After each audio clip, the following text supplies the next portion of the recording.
Afinal de contas, por que fazemos o que fazemos? Este é o segundo vídeo da série de vídeos que iniciamos recentemente, que pretende responder a várias questões a respeito da Igreja Anglicana.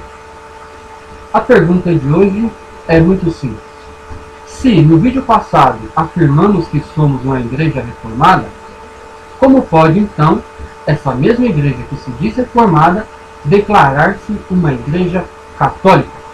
Afinal, o credo dos apóstolos que nós confessamos diz: creio na Santa Igreja Católica.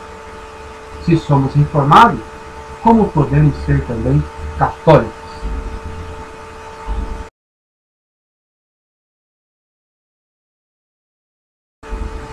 Para compreender este problema e resolver esta aparente contradição, é necessário que você saiba qual o significado do termo católico. Ora, há uma diferença entre dizer sou católico, apostólico, romano e em dizer, olha, eu sou parte da Igreja Católica. Igreja Católica significa Igreja Universal e não tem nada a ver com... Não tem nada a ver. É a Igreja Universal no sentido de que o Evangelho de Cristo, a Igreja de Cristo, não está limitada por barreiras geográficas, barreiras culturais, barreiras nacionalistas.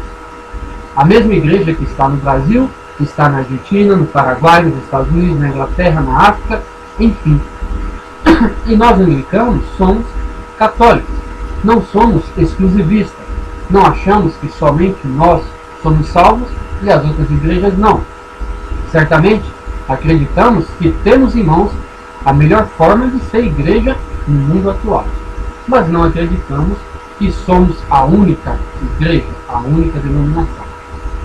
Somos católicos porque confessamos os princípios de fé de quando a igreja ainda era indivisa, de quando ainda não havia existido a primeira ruptura no cristianismo, quando houve lá o cisma do Oriente.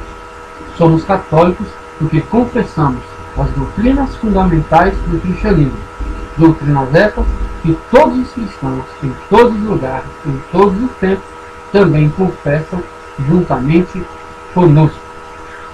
Somos reformados porque abandonamos todas aquelas tradições e superstições que não tinham embasamento bíblico e que na época medieval foram sendo introduzidas na igreja. E somos católicos porque tudo aquilo que a igreja sempre acreditou, as doutrinas fundamentais, nós mantemos. Se você verdadeiramente é um cristão, você também é católico.